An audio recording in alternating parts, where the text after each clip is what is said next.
Welcome to the Procurement Software Podcast, where we aim to educate and inspire you about how technology is changing and shaping our profession. The truth is, there's never been a more exciting time to be in procurement, but only if you're one of those organizations that's embracing the change and driving new developments. And this podcast is all about giving you the tools to help you get there. So buckle up and let's get right into this week's show.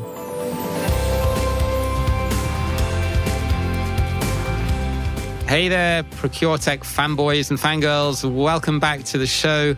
This week, we're going to be looking at what would my dream procurement team look like? What would I put in place if I wanted to combine the very best of human and machine to have one ultimate ass-kicking procurement team? So I'm going to use a very simple example with round numbers to try and explain this as best as I can on audio. It's a lot easier if I had visuals to do this, but I'm going to give it a try because I think it's really important just to get your mind thinking and your creativity flowing in terms of what could you do with existing resources, wage bill, headcount, while bringing some tech into the mix as well. Because one of the things that I think we've got to be mindful of and we've got to be realistic about is that we're probably not going to get additional budget, right? It's notoriously hard for procurement to get any additional budget for anything. So with this assumption, I'm taking the current salary bill that I would theoretically be paying my procurement team, and I'm going to be exploring how can we deliver a mix of human and tech for that exact same total amount. So let's start off by assuming that I'm a head of procurement. I've just gone into a greenfield role at a mid-market business. They have a procurement team of 10 category managers. Each of those category managers earns $100,000 gross per year, which gives me a $1 million salary bill.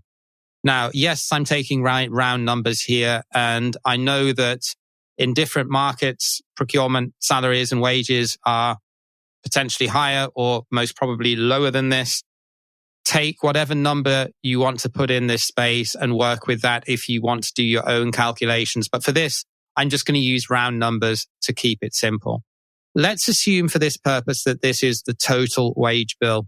Now, I know that in reality, this isn't the case because in most countries, employers have to pay health insurance and employers' social security contributions to their employees, especially if we're talking in developed economies.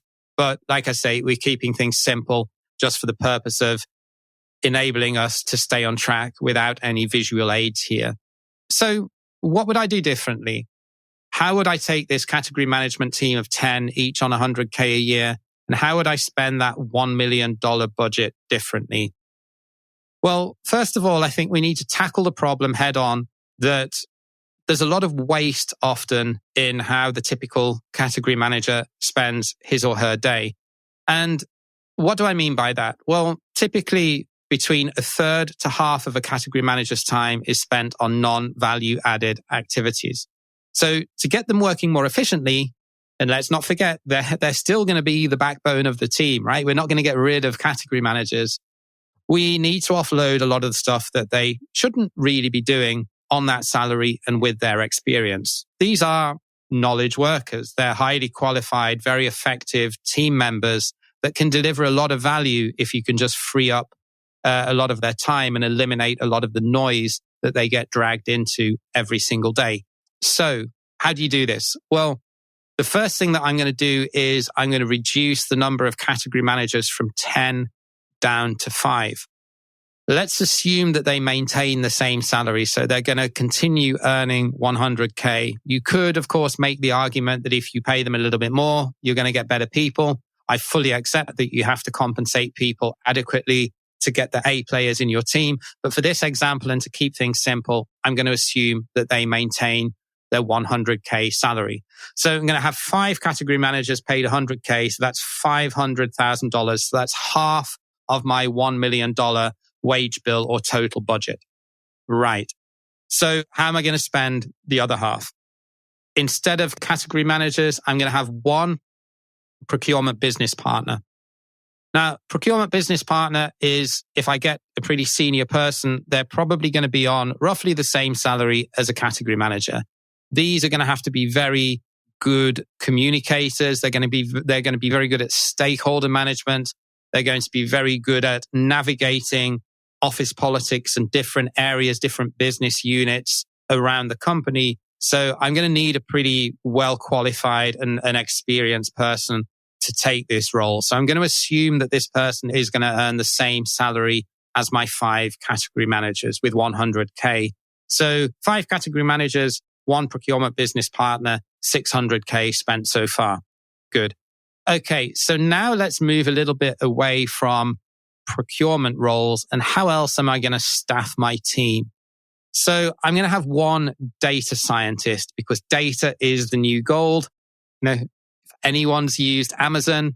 Amazon's not really an e-commerce company. They're a data company. Tinder is not really a dating app. It's a data company. Airbnb is not really an accommodation website.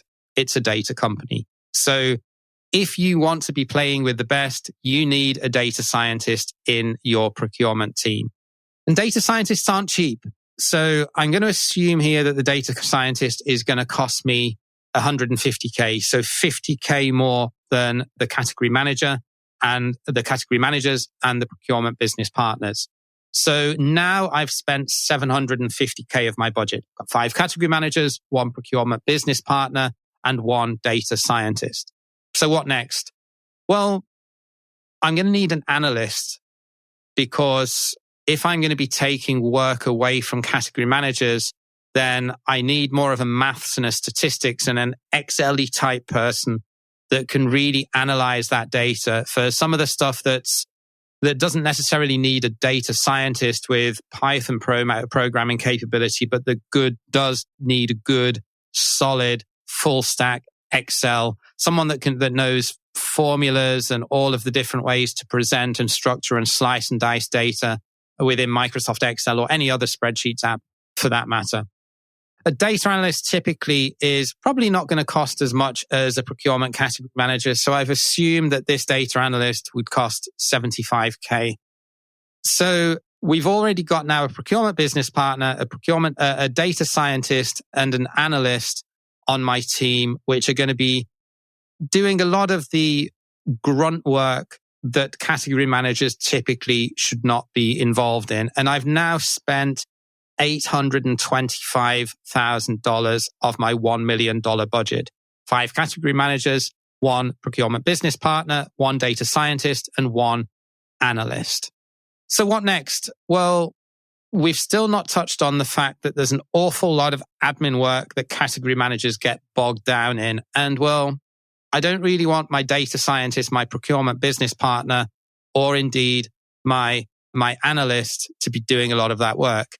Inevitably, some of the work that those 3 are doing is going to take away a lot of the administration because processes are going to be automated, programs, scripts are going to be written, data is going to be crunched, which means that it's less necessary for procurement category managers to be doing firefighting and fiddling around, scratching around, trying to get their hands on the right data. But nonetheless, there is still a lot of grunt work and day-to-day admin that procurement category managers get dragged into. So my last employee is going to be an admin assistant, and that admin assistant is also going to have some experience with internal comms and content marketing. Why? Because, like it or not, if we work in procurement, at least from an internal stakeholder management perspective, hate to break it to you, ladies and gentlemen, but we also work in sales. Explaining what procurement does and the value that we drive to the wider business is a sales function. And to have that admin assistant with a big focus on producing content and communicating that to the wider business, I think is going to be a real game changer and is really going to move the needle and drive that added value of really helping the organization understand what do we do other than negotiate cost savings and finalize contracts. That admin assistant, I have assumed, would get paid 50K. And that may seem a little bit low if they're also going to be a bit of a whiz when it comes to content marketing. But I've assumed here that I also have a global pool of people available to me for me to hire into this role, because this is typically a role that can be done remotely, right? I mean, you don't need someone sat in an office doing an admin assistant or a more content, outbound marketing, internal comms focused role. You can hire someone anywhere in the world that can do that role. And as long as they're strong communicators and probably a native speaker of the language that you're operating in, doesn't really matter where they sit. So I stand by the fact that I could get someone for that budget. So that's $875,000 of my $1 million budget spent.